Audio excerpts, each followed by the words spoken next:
Good morning everyone. देखिए, previous video के अंदर हमने देखा था चैप्टर 5th हमने स्टार्ट किया हुआ था और अभी तक हमने उसके किए थे 3 लेक्चर्स कंप्लीट। फर्स्ट लेक्चर के अंदर हमने बिल्कुल बेसिक देखा था और उसके बाद हमने जो सेकंड लेक्चर किया था उसमें हमने देखा था interior point and neighbourhood of a point, और उसके बाद थर्ड लेक्चर के अंदर हमने इंटीरियर ऑफ अ सेट और उससे रिलेटेड यूनियन और इंटरसेक्शन की 2 थ्योरम्स की थी। इसके बाद हमारे जो आज की वीडियो का टॉपिक है वो है ओपन सेट। तो इस वीडियो के अंदर हम बहुत क्लियरली समझेंगे कि ओपन सेट है क्या। अभी तक आपने रियल के केस के अंदर ओपन सेट पढ़ रखा है। देखो, ओपन सेट हमने क्या देखा था रियल के अंदर। ओपन सेट वो होता है जिन सेट का इंटीरियर उसके खुद के इक्वल आ जाए। ऐसे सेट जिनका इंटीरियर उस खुद सेट के इक्वल आ जाए उसे हम कहते थे ओपन सेट। ठीक है, अब एक बार देख लेते हैं कि मीट्रिक स्पेसेस में कुछ फ़र्क है या मीट्रिक स्पेसेस में भी ओपन सेट की वही डेफिनेशन है जो हमारे पास रियल के केस में होती थी। ठीक है, चलिए एक बार हम फॉर्मल डेफिनेशन देखते हैं और उसके बाद समझने की कोशिश करते हैं क्या कोई डिफरेंस है या नहीं। ठीक है, तो चलिए देखते हैं इसकी फॉर्मल डेफिनेशन क्या है। तो देखिए ओपन सेट की definition, let x d be a metric space. X d आपके पास क्या है, एक metric space. Then a subset A of x, आपके पास पूरा जो मीट्रिक है वो क्या है, एक्स, जैसा कि हम पहले भी बात करते हैं, और इसका एक सबसेट है ए। ठीक है, इस कॉल्ड ओपन सेट, और इस ए को हम ओपन सेट कब कहेंगे, if every point of A is an interior point of A. वही बात कही गई है यहाँ पर भी कि अगर ए का इंटीरियर ए के इक्वल आ जाए, अगर ए का इंटीरियर खुद उसी सेट के इक्वल आ जाए तो हमारे पास वो सेट क्या कहेगा या क्या कहलाएगा, यानी कि वो जो ए सबसेट है एक्स का उसे हम कहेंगे ओपन सेट। देख लेते हैं एक बार फिर, ओपन सेट का मतलब क्या है कि उसका इंटीरियर वो खुद आना चाहिए, यानी कि वो अपने हर पॉइंट का क्या हो, नेबरहुड और इंटीरियर के अंदर कनेक्शन हमने देखा था कि अगर आपके पास ए का इंटीरियर वो खुद आ रहा है, ए का इंटीरियर वो खुद आ रहा है, इसका मतलब ए अपने हर एलिमेंट का, ए के अंदर जितने भी पॉइंट है, जितने भी एलिमेंट्स हैं, उन सभी का नेबरहुड है। ठीक है, हमने देखा था कि कैसे नेबरहुड और इंटीरियर आपस में कनेक्टेड थे। हमने ये सेकंड वीडियो के अंदर ही बहुत अच्छे से बात क्लियर कर ली थी, तो अब आपको दोबारा क्लियर करने की ज़रूरत नहीं है, यानी कि मुझे दोबारा एक्सप्लेन करने की रिक्वायरमेंट नहीं होनी चाहिए।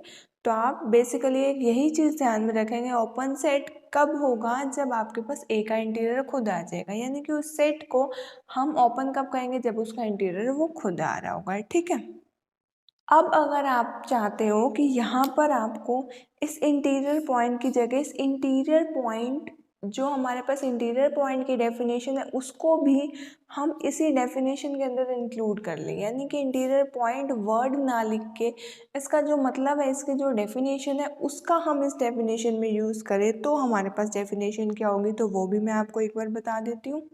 देखिए, let x t be a metric space and A is subset of x.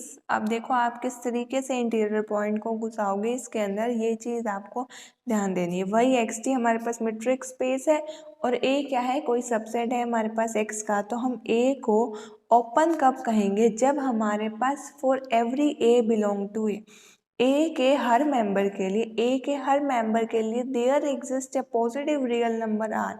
A के हर मेंबर के लिए, यानी कि ए को सेंटर लेते हुए अगर हम एक ऐसा स्फीयर बना पाए जो कि इसी ए के अंदर कंटेन्ड हो, जो कि इसी ए के अंदर कंटेन्ड हो, उसे तब हम क्या कहेंगे कि हमारे पास ए जो है ओपन है। ए को ओपन कब कहेंगे, इफ़ फॉर एवरी। देखो यहाँ पर जो सबसे इम्पॉर्टेंट वर्ड है वो क्या है, एवरी, यानी कि हर ए के लिए अगर आपके पास हर small a that belongs to capital A, हर स्मॉल ए के लिए अगर आप एक ऐसा ओपन स्फीयर बना पाए डेट इज़ कंटेन्ड इन ए, तो आप क्या कहेंगे, हर पॉइंट को क्या कहेंगे, उसके इंटीरियर में चला जाएगा।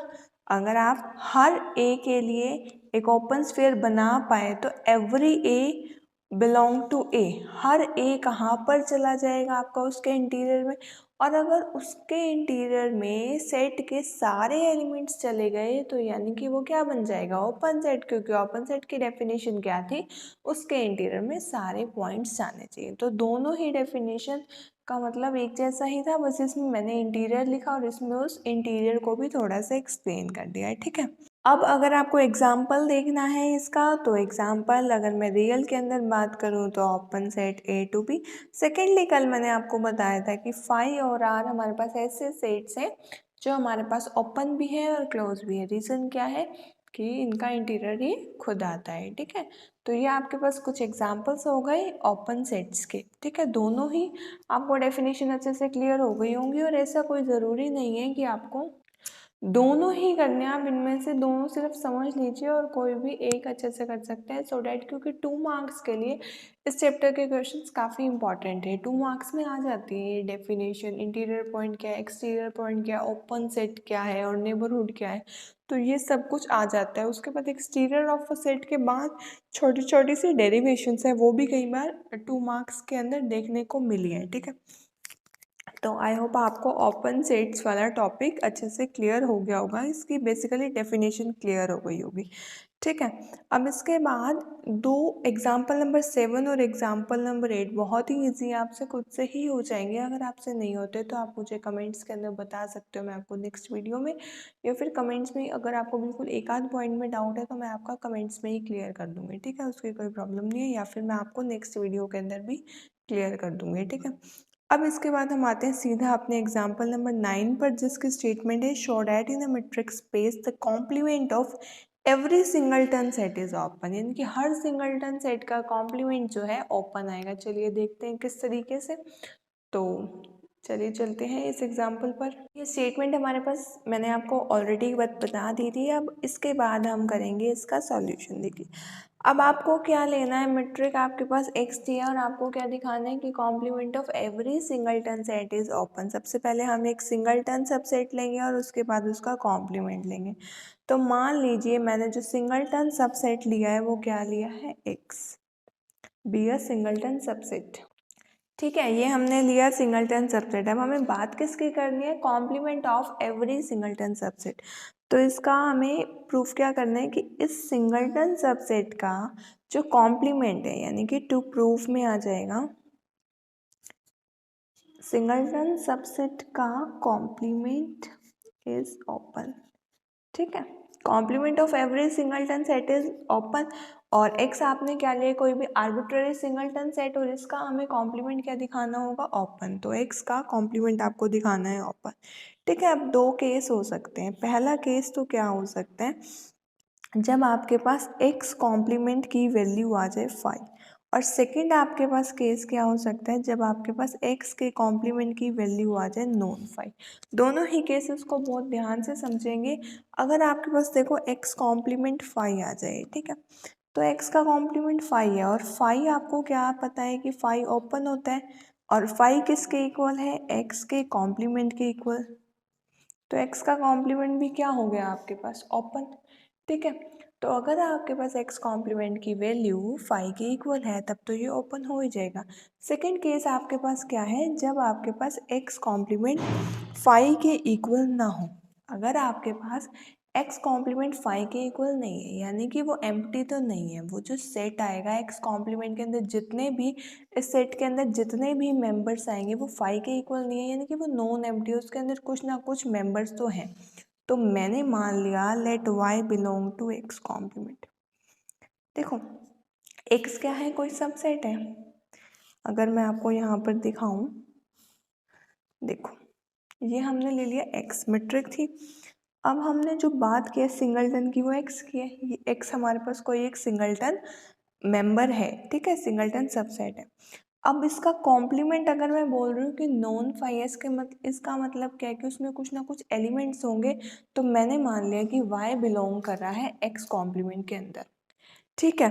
अब देखो अगर मेरे पास y बिलोंग कर रहा है x कॉम्प्लीमेंट के अंदर, ठीक है, तो ये बात तो मुझे पक्का क्लियर हो रही हो है कि अगर y x के कॉम्प्लीमेंट के अंदर है तो ज़रूर ये x not equal to y होगा। देखो अगर हमारे पास y x के कॉम्प्लीमेंट के अंदर है तो x y के इक्वल तो नहीं होगा, क्योंकि y इस x के कॉम्प्लीमेंट में है, तो x के इक्वल कैसे हो सकता है? किसी भी क्वांटिटी के कॉम्प्लीमेंट में वो एलिमेंट है। मान लो इसका कॉम्प्लीमेंट क्या है, यहाँ पर ये एलिमेंट है, तो इसके इक्वल तो नहीं हो सकता ना। अगर इसके इक्वल होता तो इसके कॉम्प्लीमेंट में क्यों होता, तब तो इसी सेट में ही होता है, ठीक है। तो यहाँ से ये हम कह सकते हैं कि x not equal to y है। अगर x y के इक्वल है ही नहीं तो इसका मतलब क्या है, दोनों के अंदर कुछ डिस्टेंस होगा, y और x पॉइंट के बीच में कुछ डिस्टेंस होगा ना। इन दोनों का जो डिस्टेंस है वो मैंने मान लिया r। अब क्योंकि इनके बीच में कोई डिस्टेंस होगा और डिस्टेंस क्या होता है, पॉजिटिव, तो मैंने मान लिया r ग्रेटर देन 0। बस यहीं तक हमें पहुंचना था। क्यों? क्योंकि देखो आपको एक ऐसा r मिल गया ग्रेटर देन 0, जो इनके बीच में हमें r ऐसा मिल गया greater than 0 such that d of x y का डिस्टेंस है r के इक्वल, ठीक है। अब जितना इनके बीच में डिस्टेंस है उससे थोड़ा सा छोटा ले लो, ठीक है। यानी कि हमें r1 लेना है r से छोटा, ठीक है। इक्वल भी ले सकते हो बट हम यहाँ पे छोटा ले रहे हैं, ठीक है।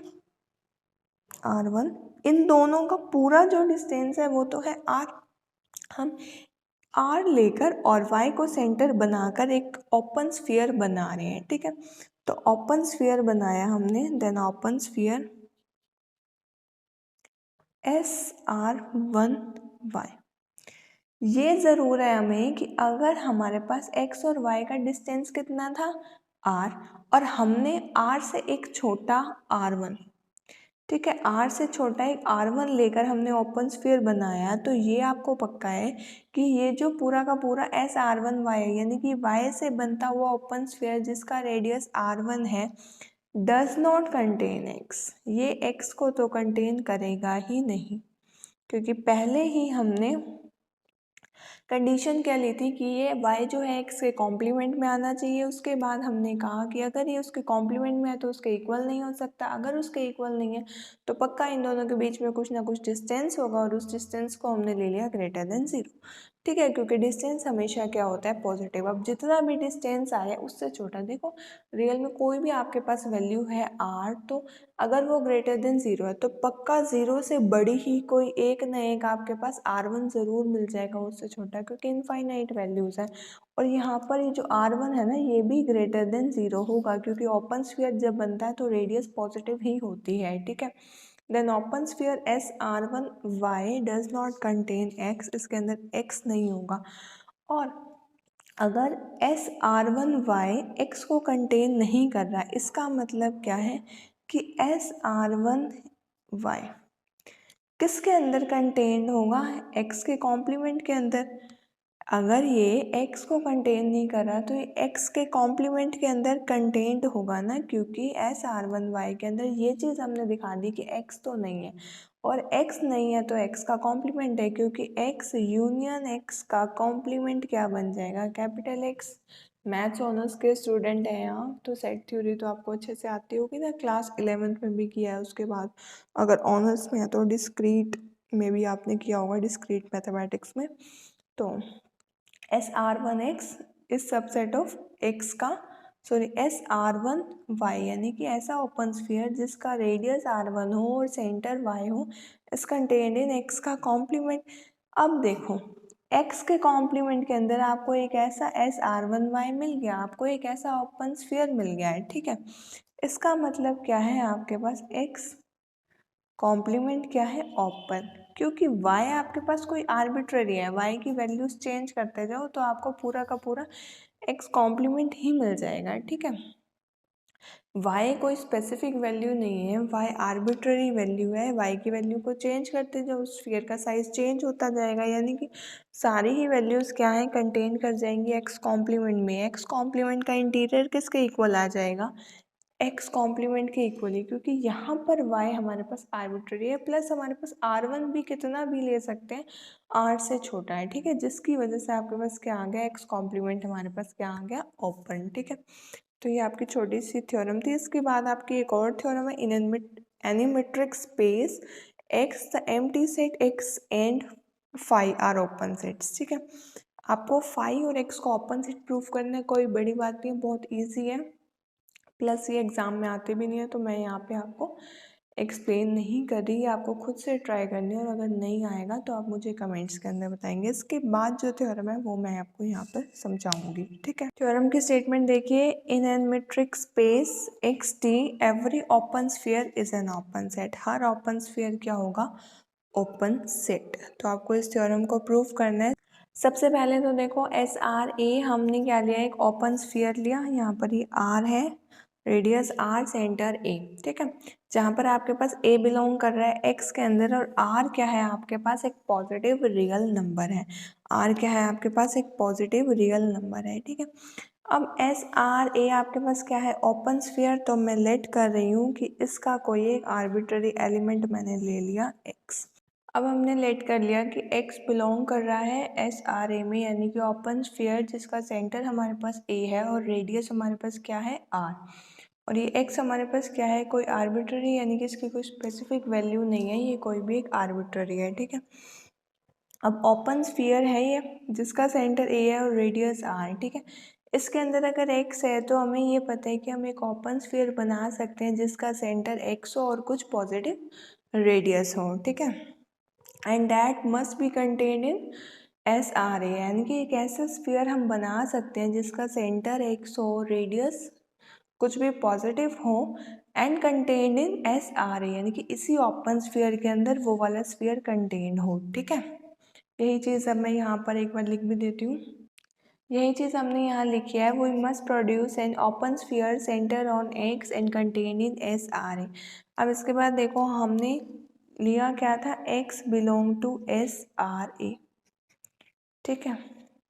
यानी कि हमारे पास एक ऐसा स्फीयर जिसका सेंटर a था और रेडियस r थी, इसके अंदर ही हमारे पास कहीं पे x था, ठीक है। ये मेरा r है और ये a और ये x, ठीक है। a सेंटर, r रेडियस, और x बिलोंग कर रहा है इस स्फीयर के अंदर। ये पूरा का पूरा स्फीयर है open sphere S r a, ठीक है।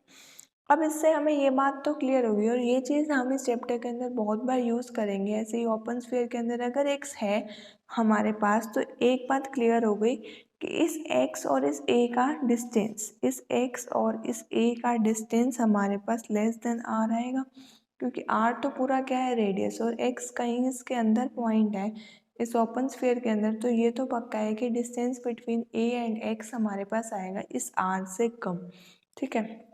अब अगर हमारे पास distance between x and a r से कम है, तो अगर मैं r को उस तरफ ले जाऊँ या फिर d ऑफ x को आप इस तरफ ले आओ, तो हमारे पास r minus d of x a, ठीक है। Distance function between x and a, distance between x and a अगर हम r में से रिड्यूस कर दे तो ये ग्रेटर देन 0 आएगा। इस वैल्यू को बस मैं उधर ले गई इनइक्वालिटी से, ठीक है। और जैसे कि हमने पहले भी एक थ्योरम में किया था, मैं इस क्वांटिटी को मान रही हूँ r1, यानी कि मैं r1 किसको मान रही हूँ, r minus d of x A, and that is greater than 0, ठीक है। अब यहाँ से हमें ये पता लग गई ये बात कि हमारे पास ये जो r1 है, ये r1 क्या है, पॉजिटिव, क्योंकि हमारे पास जो r था वो क्या था, r हमारे पास एक पॉजिटिव क्वांटिटी थी, उसमें से मैंने डिस्टेंस फंक्शन कुछ पॉजिटिव ही लेस किया, and that is greater than 0। अगर हमारे पास ये r1 ग्रेटर देन 0 है, तो हम ये कह सकते हैं कि r1 हमारे पास एक पॉजिटिव रियल नंबर है, ठीक है। अब बस अगर मुझे ये दिखाना है कि मेट्रिक स्पेस के अंदर every open sphere is an open set, तो सिर्फ मेरा इतना सा काम रह गया कि मैं इस x को सेंटर लेते हुए अगर r1 तो रेडियस और x सेंटर लेते हुए अगर इसके अंदर कंटेंट दिखा दूँ एस आर ए, अब हमें सिर्फ इतना सा शो करना है, that is x centre, r1 हमारे पास radius is contained in r, आपके पास रेडियस एक ऐसा ओपन स्फीयर जिसका सेंटर a हो और हमारे पास रेडियस क्या हो r, ठीक है। वही शैल शो, ठीक है। आपको आगे आगे पता लगेगा कि हमें ये चीज़ क्यों प्रूव करनी है, ठीक है। अगेन वही सिमिलर काम, इसको इसके अंदर कंटेंट दिखाना है, तो हमने मान लिया कि y बिलोंग कर रहा है एस आर वन एक्स से, और अगर y बिलोंग कर रहा है एस आर वन एक्स से, एस आर वन एक्स है क्या, जिसका रेडियस हमारे पास r1 है और सेंटर हमारे पास x है, तो अगर y इसके अंदर बिलोंग कर रहा है, इसका मतलब क्या है, डिस्टेंस फंक्शन y इसके अंदर कहीं बिलोंग कर रहा है। Distance between centre and y, distance between x और y हमारे पास क्या आ जाएगा, लेस देन r1। यहाँ पर हमारे पास जो रेडियस है वो r ना होकर क्या है, r1। तो हमारे पास डिस्टेंस बिटवीन सेंटर और जो हमने पॉइंट लिया है, हम हमेशा ये डिस्टेंस जब स्फीयर के अंदर कंसीडर करेंगे, तो जब डिस्टेंस निकालेंगे तो सेंटर का और उस पॉइंट का जो कि हमने उसके अंदर कंसीडर किया है, उसको हम क्या लेते हैं, लेस देन रेडियस। ठीक है, ये आपको बात क्लियर भी हो गई, क्योंकि अगर हमारे पास ये पॉइंट इस स्फीयर के अंदर कहीं है तो ज़रूर x और y का जो डिस्टेंस है वो r1 से तो कम ही होगा। तो distance between x and y is less then r1। ठीक है, अब हमारे पास, क्योंकि d एक मीट्रिक है, अब हमारे पास देखो d क्योंकि एक मीट्रिक है, तो हम ये कह सकते हैं d of a y is less than और equal to d of a x plus d of x y. पहले वी बाय ट्रायंगुलर इनइक्वालिटी हम क्या शो करते थे, x y is less than, जब हम उसके अंदर प्रूफ करते थे x z plus d of z y, यानी कि इसका फर्स्ट पॉइंट यहाँ पर रखते थे और बीच में एक थर्ड पॉइंट प्लस जो इसका सेकेंड वाला पॉइंट है वो लास्ट में। यहाँ भी हमने यही किया, ए को फर्स्ट वाई को लास्ट प्लस बीच में हमें एक्स को इंक्लूड करना था, तो हमने यहाँ पर एक्स को ले लिया है। ठीक है, अब देखो डी ऑफ ए एक्स तो हम रखेंगे as it is, distance between x and y. ठीक है, distance between x and y r1 से तो क्या है, छोटा। अगर मैं यहाँ पर r1 ही डाल दूँ, इससे भी एक बड़ी वैल्यू डाल दूँ, तो भी डी ऑफ ए वाई इससे तो छोटा ही आएगा, क्योंकि देखो डी ऑफ एक्स वाई से कुछ बड़ा ही मैं पुट कर रही हूँ, डेट इज r1। तो d of distance between a and y पहले ही छोटा है, तो अगर एक थोड़ी सी ज़्यादा वैल्यू मैं डाल रही हूँ r1, तो उससे भी तो डी ऑफ ए वाई छोटा ही आएगा ना। ठीक है, तो यहाँ पर हम ये वैल्यू पुट कर सकते हैं। अब आपको बताइए कि distance between x and A, D of a x plus में r1 किसके इक्वल हो जाएगा, यहाँ से हम निकाल सकते हैं। r1 हमारे पास है r minus d of x a के इक्वल, यहाँ से मुझे वैल्यू निकालनी है r1 plus d of x a की। यहाँ से अगर मैं इसको इस तरफ ले गई तो इनकी वैल्यू क्या आ रही है, r, यानी कि डिस्टेंस बिटवीन ए और y क्या आ गई, r। ठीक है, अब देखो a और y का डिस्टेंस, a और y का डिस्टेंस r से कम आ रहा है, इसका मतलब y यहीं पे कहीं है। हमने ये चीज़ ली थी कि x हमारे पास पॉइंट इस स्फीयर में कहीं है, तो मैंने क्या कहा था कि x और a का डिस्टेंस r से कम आएगा। अब मैं इसका रिवर्स यूज़ कर रही हूँ, मैं कह रही हूँ कि डिस्टेंस बिटवीन a और y, सेंटर और एक और पॉइंट y अगर मेरे पास लेस देन r है, तो इस चीज़ से मैं क्या कंक्लूड कर सकती हूँ, इस चीज़ से मैं कंक्लूड कर सकती हूँ कि y बिलोंग करेगा एस आर ए के अंदर। ठीक है, y देखो मैं लेकर कहाँ पर चली थी, y मैंने लिया कहाँ से था, सबसे पहले एस आर वन एक्स से, और मैंने उसको दिखा कहाँ पर दिया, एस आर ए के अंदर। इसका मतलब हमारे पास एस आर वन एक्स कहाँ पर कंटेन है, एस आर ए के अंदर। ठीक है, यहाँ से हम ये कह सकते हैं कि एस आर ए नेबरहुड है, S r A is neighbourhood of all of its point, इसके हर पॉइंट का नेबरहुड है, क्योंकि अभी हमने पहले एक्स लिया फिर वाई, ऐसे ही हम बहुत सारे पॉइंट ले सकते हैं। इसका मतलब क्या है कि एस आर ए, ये जो ओपन स्फीयर है, ये अपने हर पॉइंट का नेबरहुड है, अपने हर पॉइंट का नेबरहुड है, और जो भी सेट अपने हर पॉइंट का नेबरहुड होता है उसको हम क्या कह देते हैं, ओपन। तो हर ओपन स्फीयर हमारे पास क्या होता है, ओपन सेट, क्योंकि ये हमारे पास एस आर ए हमने कह दिया ओपन है, और ये क्या है, एक ओपन स्फीयर। तो हम यहाँ से ये कंक्लूड कर सकते हैं कि हर ओपन स्फीयर क्या होता है, ओपन, क्योंकि एस आर ए भी हमने क्या लिया था, कोई आर्बिट्ररी ओपन स्फीयर लिया था, कोई ऐसा पर्टिकुलर नहीं था कि ए की इतनी ही वैल्यू होनी चाहिए या आर की इतनी वैल्यू। तो यहाँ से हमने ये कंक्लूड किया कि आपके पास कोई भी ओपन स्फीयर है वो ओपन सेट होगा। ठीक है, तो ये थ्योरम आपकी काफ़ी इंपॉर्टेंट थे एग्ज़ाम पॉइंट ऑफ व्यू से। बस आपको इन फिगर्स का यूज़ करना है खुद भी जब आप करेंगे थ्योरम, सो डैट आपको कहीं पर भी कंफ्यूजन ना हो, आपको पता लगता रहे कि अगर आपके पास देखो ए है सेंटर और आर है रेडियस, और अगर ए और एक्स का जो डिस्टेंस है, एक्स अगर इस स्फीयर के अंदर पॉइंट है तो इसका डिस्टेंस क्या होगा, आर से कम, और अगर distance between a and y already हमारे पास क्या आ रहा है, रेडियस से कम, तो यहाँ से हम उल्टा भी तो कंक्लूड कर सकते हैं ना कि ये जो पॉइंट है ये इस स्फीयर के अंदर है। ठीक है, इस तरीके से आपको करना है, बहुत इजीली हो जाएगा। बुक के अंदर जो थ्योरम है उसके अंदर एक थोड़ा सा अलग डिफरेंट वे के अंदर हमारे पास फिगर ड्रॉ कर रखा है, उसे भी आप ध्यान से देखिए, वो आपको समझ में आ जाएगा।